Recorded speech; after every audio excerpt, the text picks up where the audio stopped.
Good morning, church, and good morning. Welcome.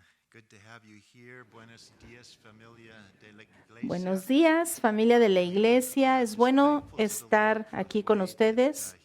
Gracias a Dios porque somos capaces de conectarnos en esta manera que hubiera sido imposible hace algunos años. Y esperamos en Dios que pronto podamos vernos cara a cara, ahora que las medidas de seguridad debido a esta pandemia están relajándose. Yo quiero que nos apoyen en oración por el liderazgo de la iglesia, ya que nos estaremos reuniendo esta semana en una junta para organizarnos cómo vamos a reabrir la iglesia. Así que les vamos a comunicar los detalles, los resultados de nuestra reunión en los días que vienen. Tal vez para el miércoles ya tengamos alguna información. Así que vamos a hacer esto en este formato. Tal vez esta sea la última vez que lo hagamos en este formato con una congregación tan pequeña. Y bueno, vamos a ver cómo Dios nos dirige. Vamos, por favor, a Primera de Reyes, capítulo 17. Voy a tomar algunas semanas para estudiar la vida de Elías. Vamos a empezar hoy. Y antes de comenzar, quiero pedirles que oren conmigo. Padre Celestial, te damos gracias por tu bondad, por tu fidelidad. Te damos gracias porque cuando levantamos nuestros ojos a ti y ponemos nuestra fe en ti, Señor, tú nos respondes tan rápido, tú suples para nuestras necesidades, Señor, y tal vez a veces no es de la forma que nosotros esperamos, pero al final, Señor, cuando miramos atrás podemos reconocer que tú eres perfecto en la forma de respondernos, en la forma de intervenir en nuestras vidas. Esta mañana, Señor, te pido por nuestra iglesia, la iglesia que está distribuida alrededor de la ciudad. Señor, une nuestros corazones, los unos por los otros, pero sobre todo contigo, Señor. Y no permitas que lo que el enemigo está tratando de hacer para destrucción sea así, sino que tú, Señor, cambies estas cosas para bien, que parecen imposibles en lo natural. Señor, restaura nuestra reunión como iglesia, aunque se vea diferente de lo que se veía en el pasado, Señor. Yo confío que tú nos vas a unir otra vez como cuerpo, un cuerpo en Cristo para alabarte, para compartir en esta vida de familia para la cual tú nos has creado. Señor, en esta mañana te pido que nos ayudes a aprender de la vida de Elías. Ayúdanos a ver cómo obras en tiempo de crisis, cómo lideras a tu pueblo en tiempo de dificultad. Señor, ayúdanos a aprender cómo debemos confiar, cómo debemos andar en estos días en los que tú nos estás dirigiendo, Señor. Señor, oramos por la unción de tu Espíritu Santo sobre mí, que hables a través de mí con tu capacitación, con tu palabra, para que tú cumplas el propósito de esta hermosa palabra en nuestras vidas. En el nombre de Jesús. Amén. En el capítulo 17 se nos presenta un hombre muy interesante, pero intrigante, el profeta Elías. En Mateo 17, verso 3, Elías aparece con Moisés en el monte de la transfiguración y ellos hablan con Jesús. Y este es un evento único en la historia del cual Elías es participante. Y hay algunos aspectos proféticos de la vida de Elías que vamos a ver porque tienen una conexión profunda con los últimos tiempos, y eso es nuestro enfoque en las próximas semanas. Elías fue uno de esos hombres, uno de los dos hombres que menciona la Biblia que no murieron. El otro es Enoc. Elías fue tomado en el cielo y es un prototipo de nuestra iglesia y del rapto de la iglesia en los últimos tiempos.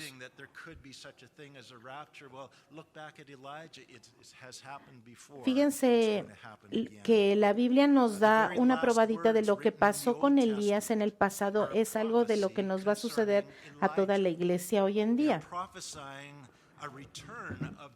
Y la Biblia profetiza el regreso de este personaje en conexión con los últimos días. Malaquías 4:5 dice: He aquí yo envío a Elías el profeta antes de la venida de ese día del Señor. Lucas 1:17, Jesús menciona el espíritu y el poder de Elías. El propósito de que él había venido era para que la gente estuviera preparada para el Señor.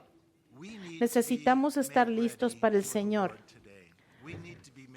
Necesitamos estar listos para ese regreso del Señor. Así que vamos a ver un poco de el ambiente social en el que vivía Elías. La tierra de Israel estaba dividida en aquellos días. Estaba dividido en el reino del norte de Israel y el reino del sur de Judá. Elías vivía en el reino del norte en Israel. Vamos por favor a Primera de Reyes, capítulo 16, verso 25. Y leemos acerca de Omri. Omri era un rey de Israel. Y Omri hizo lo malo ante los ojos de Jehová e hizo peor que todos los reyes que habían reinado antes de él. El verso 30. Entonces, Acab, hijo de Omri, reinó sobre Israel en Samaria 22 años. Y Acab fue peor que su padre, que era Omri, y que Omri ya de por sí había sido peor que todos los reyes. Y Acab hizo lo malo ante los ojos de Jehová. Verso 31. Porque le fue ligera cosa andar en los pecados de Jeroboam, hijo de Nabat, y tomó por mujer a Jezabel, hija de Baal, rey de los sidonios, y fue y sirvió a Baal y lo adoró.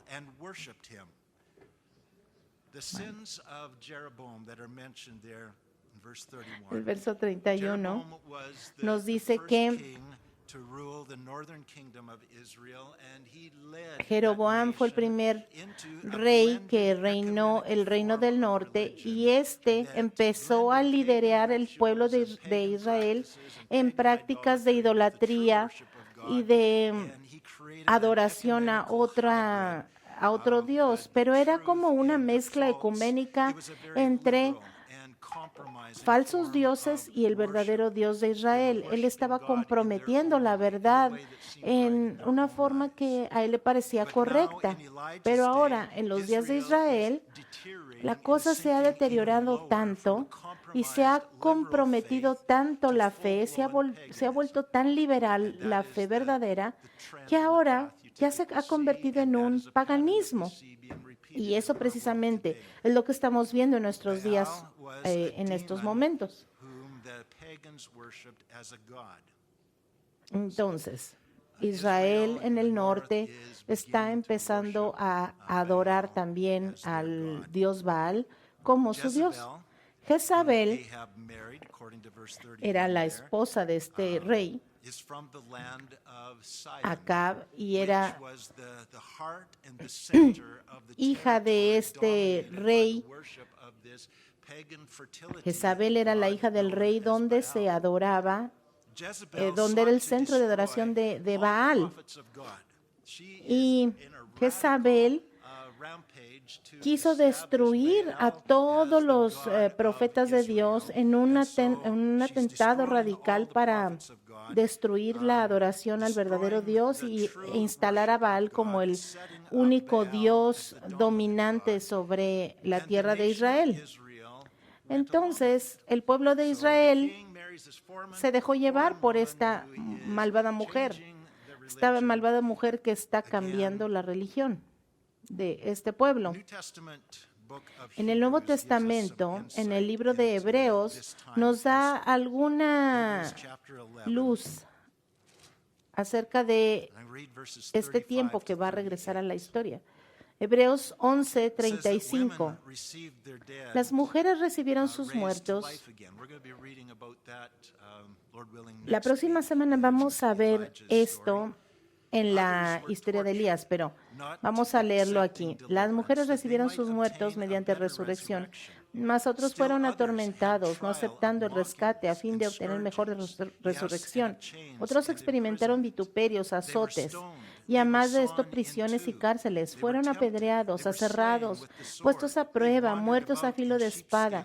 Anduvieron de acá para allá, cubiertos de pieles de ovejas, de cabras, pobres, angustiados y maltratados, de los cuales el mundo no era digno, errando por los desiertos, por montes, por las cuevas y por las cavernas de la tierra. Esta es la descripción de un periodo de tiempo en el cual Elías vivió. Toda la tierra era apóstata, es decir, habían olvidado a Dios y parecía que se habían olvidado de él por completo. Y así era en los días de Elías, pero la Biblia dice que en los últimos días así será, así mismo será la tierra antes de el regreso del Señor, abandonando la verdadera religión y apostatando en pos de una religión falsa. Y entonces habrá una persecución de aquellos que persiguen la verdad. Y ese patrón se estableció o lo vimos ya en los días de Elías y regresarán en los días del Señor. Vamos a Primera de Reyes, capítulo 17, verso 1. Entonces Elías, tisbita, que era de los moradores de Galaad, dijo a Acab: vive Jehová Dios de Israel, en cuya presencia estoy, que no habrá lluvia ni rocío en estos años, ni por mi palabra, sino por mi palabra. Y ustedes tal vez se preguntan, ¿cómo es que este hombre estaba hablando delante de los reyes de esta manera? Bueno, Elías era un tisbita. Significa que era del área de Tisbe, en Galaad, al este del Jordán. Elías posiblemente era un pastor, como mucha gente de esa área. Tal vez era un hombre de campo que vivía una vida simple, pero conocía al Señor y, sin embargo, ha sido uno de los más grandes héroes de la Biblia. Un posiblemente pastor, pero uno de los más grandes, algo así como David, que nos recuerda que no hay hombres y mujeres grandes de Dios, sino que todos son hombres y mujeres ordinarios, pero son hombres y mujeres ordinarios que son grandes porque han rendido su vida a Dios y sirven a un Dios extraordinario y grandioso. Y esa es la invitación que Dios tiene para cada uno de nosotros. Él puede darnos una vida grande si nosotros rendimos nuestra vida a Él. Y aquí, en medio de esta rebeldía popular en contra de Dios, esta rebeldía en contra de todo lo que es real, este hombre simple camina, cruza el Jordán, entra al palacio real y confronta esta falsa religión con una palabra del Señor.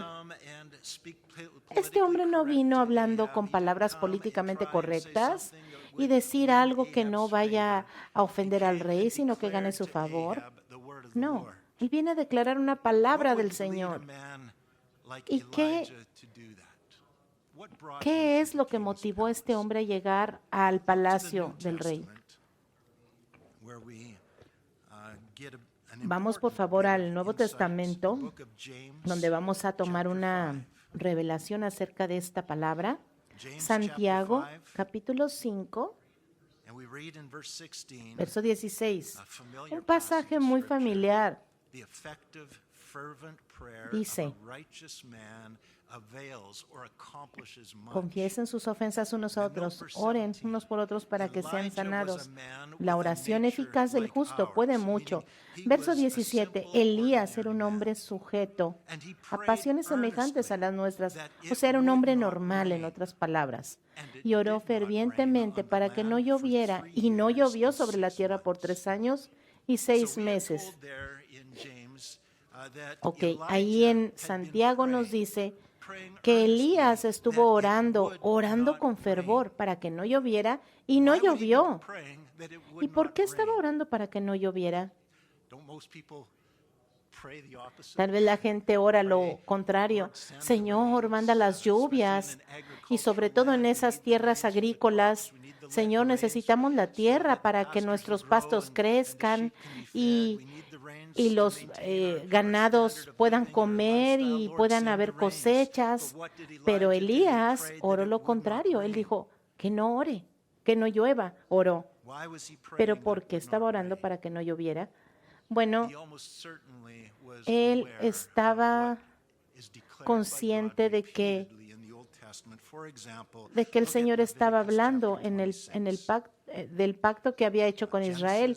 Fíjense, vamos al libro de Levítico, Génesis, Éxodo y luego Levítico, capítulo 26, versos 3 y 4. Dios dice: si anduviereis en mis decretos y guardaréis mis mandamientos y los pusiereis por obra, yo daré vuestra lluvia a su tiempo, y la tierra rendirá sus productos, y el árbol del campo dará su fruto. Pero, ¿qué pasa si no caminan en los caminos del Señor? ¿Qué pasa si abandonan a Dios mismo? Como lo que ya vimos la semana pasada. El Señor advirtió que vendría un juicio de remedio si la gente persistía en sus pecados. ¿Qué pasa si la gente no se arrepiente? Vamos a ver lo que dice Deuteronomio 11, verso 16. Capítulo 11, verso 16. Guardaos pues, que vuestro corazón no se infatúe y no os apartéis y sirváis a dioses ajenos, y no os inclinéis a ellos, y se encienda el furor de Jehová sobre vosotros, y cierre los cielos, y no haya lluvia ni tierra de su fruto, y perezcáis pronto de la buena tierra que os da Jehová. Así que este pueblo estaba abandonando a Dios, y Dios les dice: bueno, tú están haciendo eso, ya no va a haber lluvias y no van a crecer sus cosechas. Y entonces Elías entiende esto y está orando de acuerdo a la voluntad de Dios, porque así debemos de orar, de acuerdo a la voluntad de Dios, ¿verdad? Estamos viviendo en una tierra donde hay una rebelión rampante en contra de Dios. Es la voluntad de Dios pedir: Señor, déjanos regresar a la vida normal otra vez para que podamos seguir en esta vida rebelde. No, esa no es la voluntad de Dios. La voluntad de Dios es que la gente se arrepienta y vuelva sus corazones a Dios. Pero muchas veces la única manera de que esto suceda es que haya una crisis. Y aquí, como se revela en la Escritura, Elías ora para que no llueva porque la gente estaba rebelándose en contra de Dios y no querían oír a los profetas, no querían oír a la palabra de Dios. Entonces Elías está orando: Señor, obra en contra de esta tierra, obra sobre este pueblo para que ellos puedan oír y puedan cambiar sus corazones hacia ti.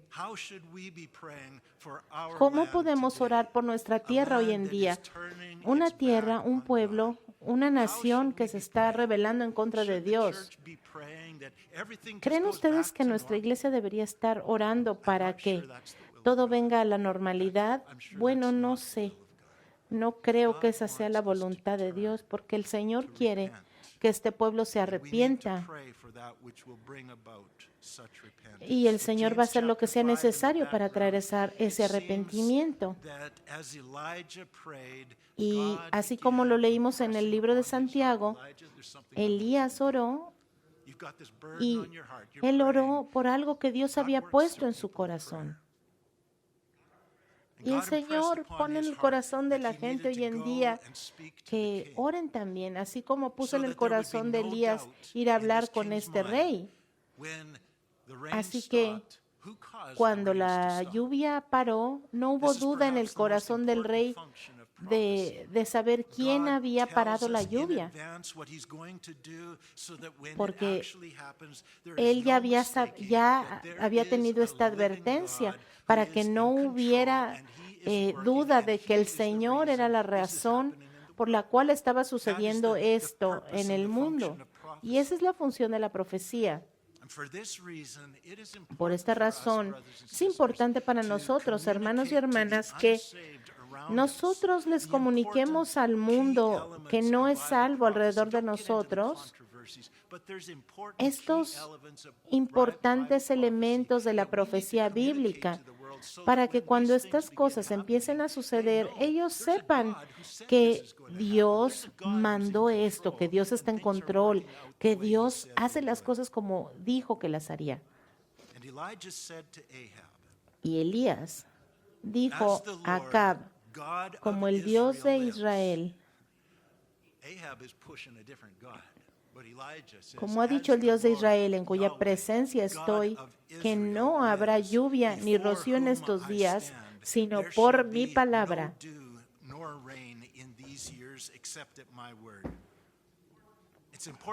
Es importante destacar aquí que el Dios Baal,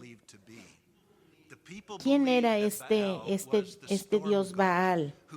El pueblo pensaba que este Baal era el Dios de las tormentas, que controlaba la lluvia y que hacía que las cosechas crecieran. Por eso es que tenía tantos seguidores, porque esta era una tierra agrícola. Entonces, ellos pensaban esto. Por eso es que Elías está retando a este falso Dios. Elías declara que Dios está en control, que el Dios de Israel está en control y no Baal. Y para probarlo, Baal no iba a tener ningún poder para hacer llover en esos 3 años.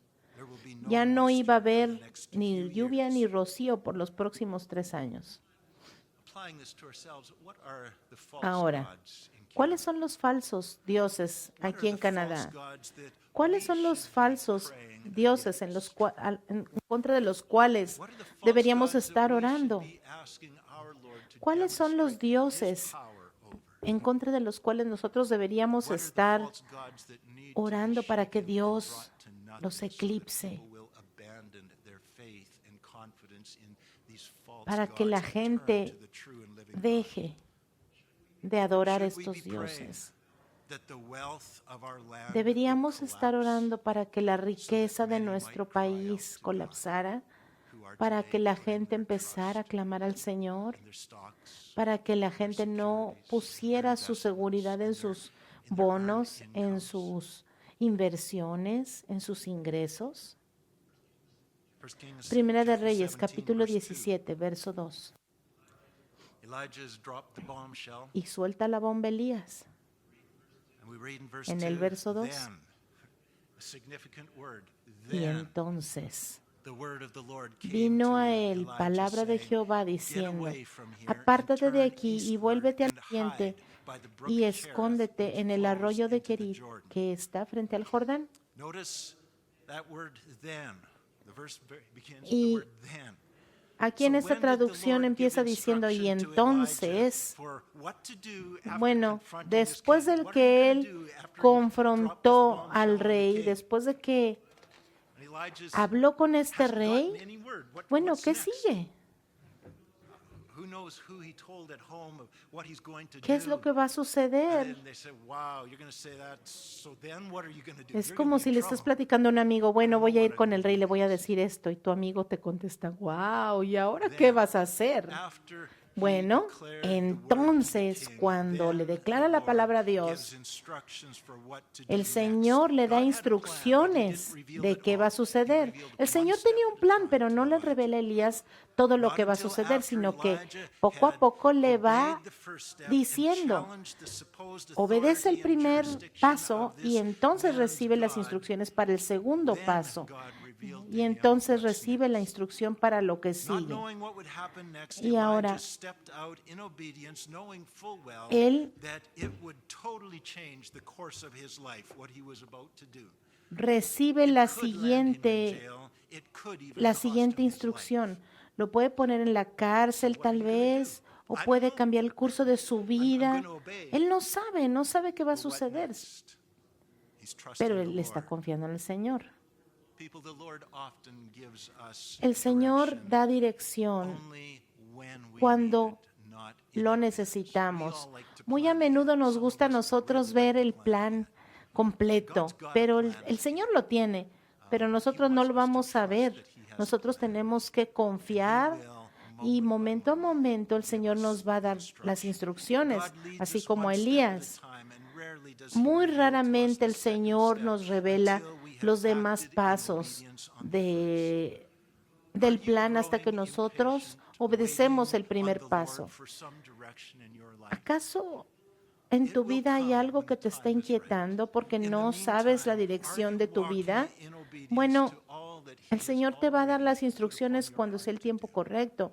Mientras tanto, camina en obediencia a todo lo que Él ya te ha enseñado, a todo lo que Él ya te ha llamado.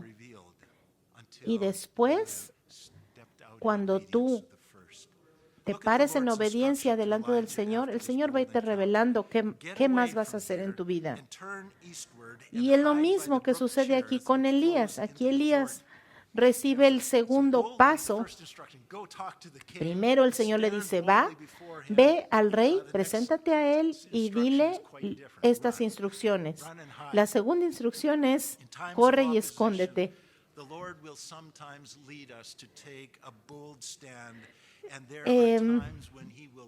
A veces el Señor nos dice, estén firmes, párense firmes y opónganse, pero a veces el Señor dice, aléjense y escóndanse. Y en esta ocasión el Señor le dice a Elías, tienes que huir y te vas a esconder. En Primera de Reyes, capítulo 18, verso 4, dice, porque cuando Isabel destruía a los profetas de Jehová, Abdías tomó a 100 profetas y los escondió 50 en cuevas y los sustentó con pan y agua. A veces estas cosas suceden y esto sucedió aquí porque esta reina malvada quería deshacerse de todos estos profetas. Muchas veces nosotros estamos viviendo en tiempos difíciles de persecución y muchas de estas cosas, esta persecución, resulta en que nosotros tenemos que salir de nuestro hogar. Otros necesitan salir huyendo porque su fe es algo peligroso en el lugar donde están. En Primera de Reyes 17, del 4 al 6, vemos lo que sucedió con Elías. Beberás del arroyo, y yo he mandado a los cuervos que te den allí de comer. Y él fue e hizo conforme a la palabra de Jehová, pues se fue y vivió junto al arroyo de Querit, que está frente al Jordán. Y los cuervos le traían pan y carne por la mañana, y pan y carne por la tarde, y bebía del arroyo. De una forma sobrenatural, Elías huyó a este lugar donde no podía cuidarse por sí mismo y Dios era su único sustento. No había empleo, no había lluvia para que él pudiera sembrar. Era un hombre buscado en todos lados, así que no podía salir a la luz pública. No tenía amigos, no podía ir con ellos, porque si Acab y Jezabel se daban cuenta, lo matarían. Así que Elías tenía que confiar en Dios allí en su escondite para que él proveyera, y el Señor proveyó para sus necesidades de una forma única. Él tal vez decía, Señor, ¿cómo vas a proveer? Y el Señor le dijo, bueno, te voy a mandar un cuervo con comida. Y todas las mañanas y todas las noches, el Señor mandó este cuervo con la comida en una forma sobrenatural. Y así es para nosotros. De forma sobrenatural es el Señor nos cuida y ese amor fiel del Señor nunca cambia. Su misericordia es nueva cada mañana. El verso 7 dice, y después de un tiempo, como no había lluvia en la tierra, el arroyo se secó. ¿Y ahora qué vas a hacer, Elías?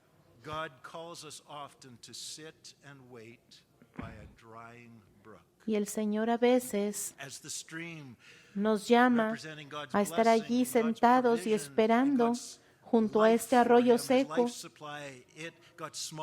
Tal vez Elías estaba cada día viendo y viendo este arroyo secarse y secarse hasta que ya nada más era un hilito de agua ahí. ¿Qué voy a hacer? Y el día llegó en que este arroyo se secó completamente y Elías no había oído ninguna nueva instrucción de Dios. ¿No les parece interesante? Nosotros tenemos que esperar la provisión de Dios, pero el Señor nos la va a dar hasta que la necesiten. ¿Qué significa esto? Bueno, significa no confiar en las bendiciones de Dios, sino en Él mismo. No vamos a confiar en ese trabajo que Él nos da. Señor, gracias por ese trabajo.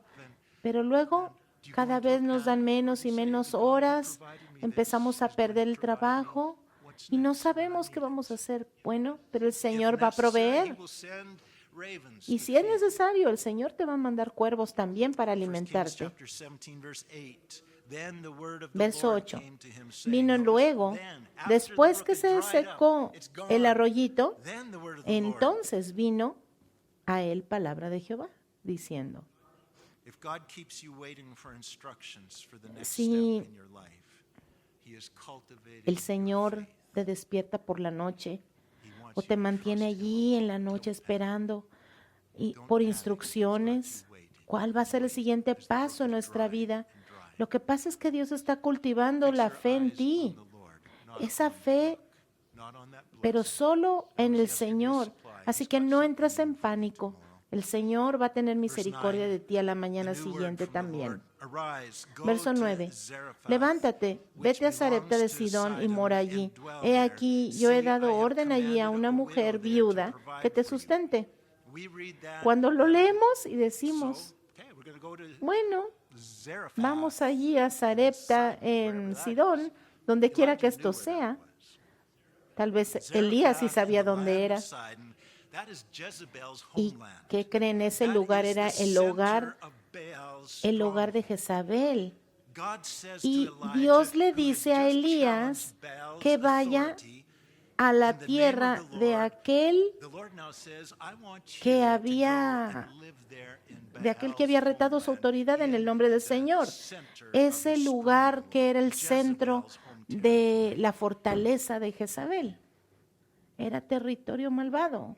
Así que, Señor, ¿estás seguro? ¿Y Otra cosa extraña. El Señor le había ordenado a una viuda que lo sustentara, no a alguna gente rica y poderosa con influencia o tal vez un soldado poderoso.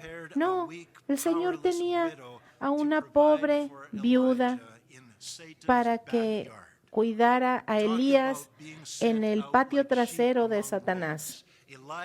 Así que, verso 10. Entonces, él se levantó y se fue a Sarepta. ¿No les encanta la fe de Elías en el Señor? Él va, obedece y se va a la fortaleza de Baal. Y cuando llega a la puerta de la ciudad, he aquí una mujer viuda estaba allí recogiendo leña. Y él la llama y le dice, te ruego que me traigas un poco de agua en un vaso para que beba. Es decir, él no fue y anduvo buscando por la ciudad a esta viuda. No, Dios proveyó. Dios la puso allí. La promesa es que el Señor va a proveer de una forma sobrenatural. Verso 11. Y yendo ella para traerle el agua, él la volvió a llamar y le dijo, te ruego también que me traigas también un bocado de pan en tu mano. Está viendo si ella es la viuda que el Señor había preparado en este tiempo de hambruna donde no había ni agua ni pan. Y Elías, le pide a una perfecta extraña. Y el verso 12, le responde la viuda, vive Jehová tu Dios, que no tengo pan cocido, solamente un puñado de harina tengo en la tinaja, y un poco de aceite y una vasija, y ahora recogía 2 leños para entrar y prepararlo para mí y para mi hijo, para que lo comamos y nos dejemos morir. ¿Se fijan la amargura, la decepción en la que vive esta mujer? La pobreza. Y ahora sabemos que es ella. ¿Cómo sabemos? Bueno, esta es una mujer completamente extraña en una tierra pagana. No los han presentado. Simplemente va y le pide a esa mujer agua y comida. Y miren lo que dice. Vive Jehová tu Dios. ¿Cómo sabía que el Señor era su Dios?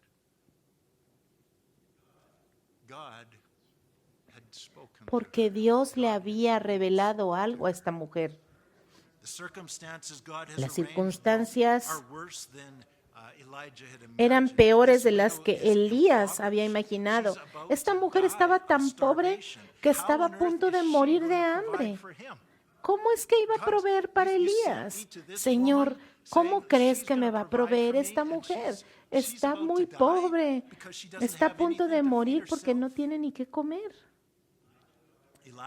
Elías, sin embargo, sigue confiando en Dios y en ese momento recibe del Señor la siguiente instrucción. Verso 13. Elías le dijo, no tengas temor. Y eso es lo mismo que nosotros podemos escuchar del Señor. No tengas temor. Tal vez tú estás viendo allí que tu pozo se está secando, pues no tengas temor. Ve y haz como has dicho, pero hazme a mí primero de ello una pequeña torta. Primero, prepárame a mí algo de comer y tráemela, y después harás para ti y para tu hijo. Porque Jehová Dios de Israel ha dicho así. La harina de la tinaja no escaseará, ni el aceite de la vasija disminuirá, hasta el día en que Jehová haga llover sobre la faz de la tierra. Y este es un mensaje para nosotros hoy en día. Nuestro Señor, nuestro Dios, es el mismo ayer y hoy y por los siglos. Nosotros tenemos que simplemente poner nuestros ojos en Él, confiar en Él, obedecerle a Él y Él va a protegernos, va a cuidar de nosotros. Elías suena aquí como un poco egoísta, ¿no? Porque dice, hazme primero a mí y luego ya después ustedes coman. Pero lo que él está diciendo es lo que el Señor le dijo que dijera. Es el principio por el cual el Señor trabaja y trabaja en nuestras vidas. Nosotros tenemos que poner a Dios primero. Dios es primero en nuestras vidas y todo lo demás vendrá después. Esto da evidencia de nuestra fe en Dios. Dios suple nuestras necesidades cuando estamos dispuestos a dar. Él va a suplir nuestras necesidades. Esta mujer solamente tenía para una comida para ella y su hijo, y ella pudo haber dicho, ¿cómo quieres que yo le dé a este extraño? Pero el Señor dijo, si lo haces así, nunca te va a faltar a ti. Lucas 6:38. Jesús dice, dad y se os dará.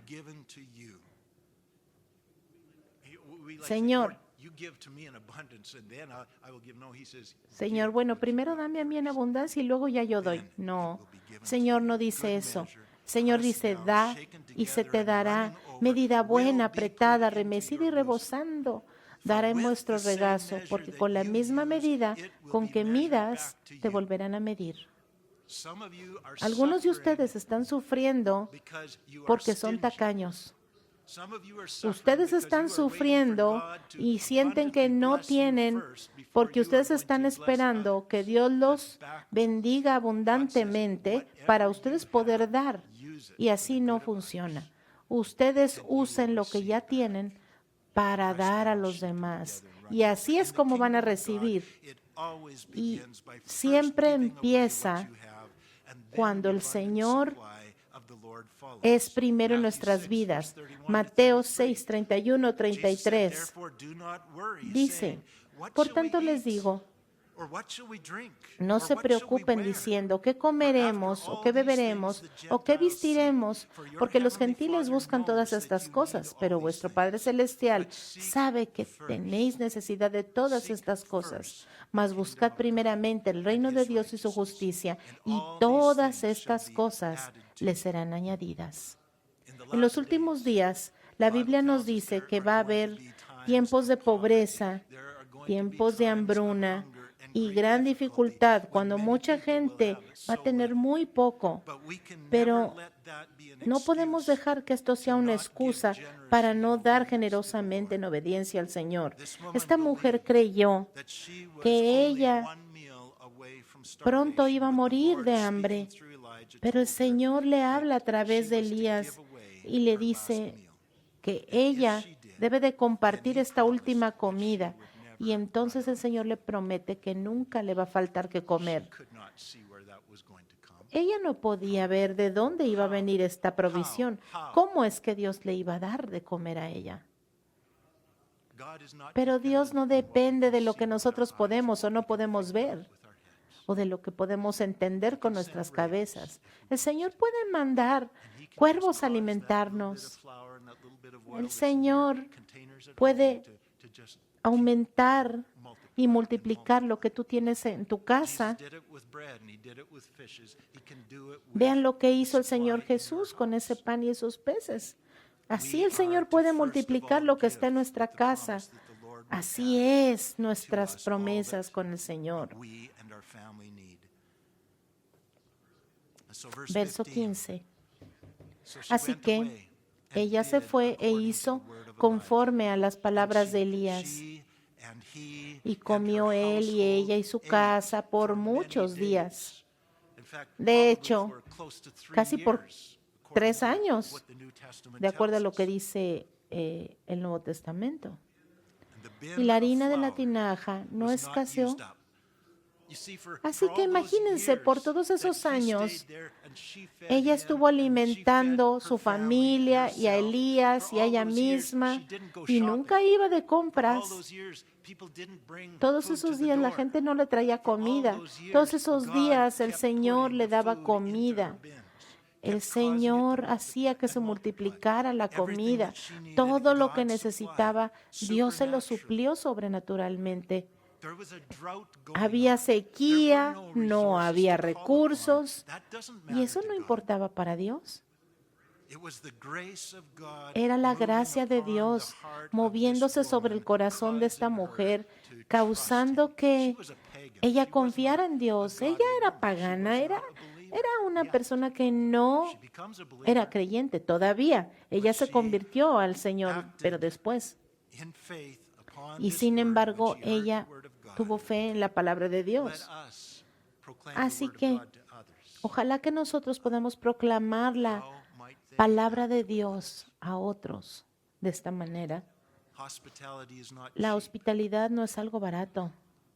Eso nos cuesta alimentar a otros, nos cuesta alimentar a otros, nos cuesta hospedarlos y cuidarlos.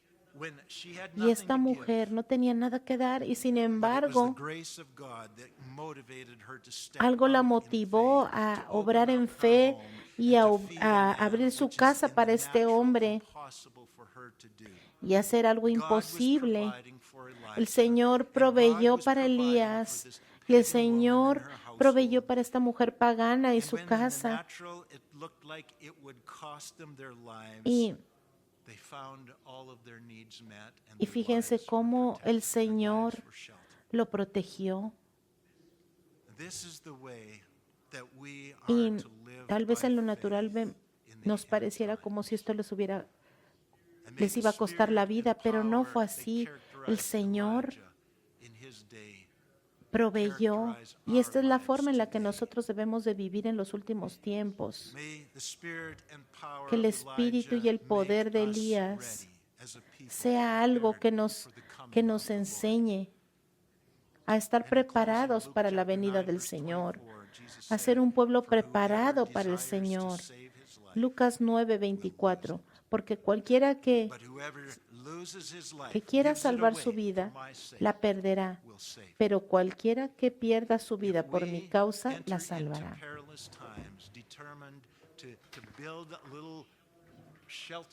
Tal vez nosotros quisiéramos guardar nuestra vida y no compartir y no dar nuestra vida para nadie. Pero el Señor nos advierte, eso te va a costar la vida.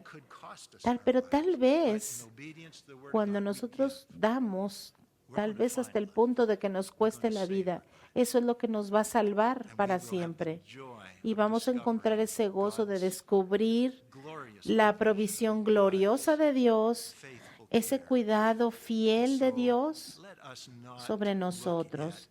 Así que no estemos con miedo mirando estos tiempos que vienen, sino que oremos más bien, Señor, prepara nuestros corazones, envíanos al futuro con ese poder, con ese mismo poder que tenía Elías. Padre, como familia de la iglesia, yo te pido, Señor, que nosotros no nos volvamos introvertidos, Señor, sino que no estemos en confusión y miedo, Señor, sino, Padre, que nosotros podamos ir a este mundo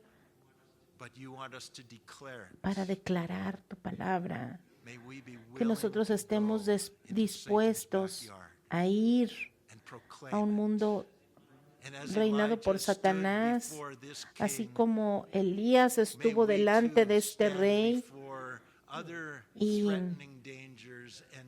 a pesar de que habían problemas, a pesar de que habían peligros, Elías se paró con fe y con firmeza delante de este rey. Señor, ayúdanos que podamos confiar en ti. Señor, confiamos que tú llenarás nuestras bocas y llenarás nuestros corazones con generosidad, con hospitalidad.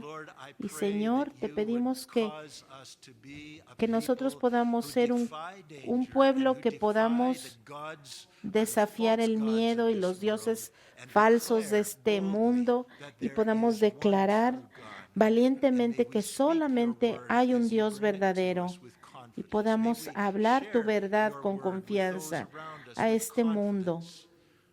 Señor, que seamos como esta viuda de Sarepta, que podamos creer estas palabras.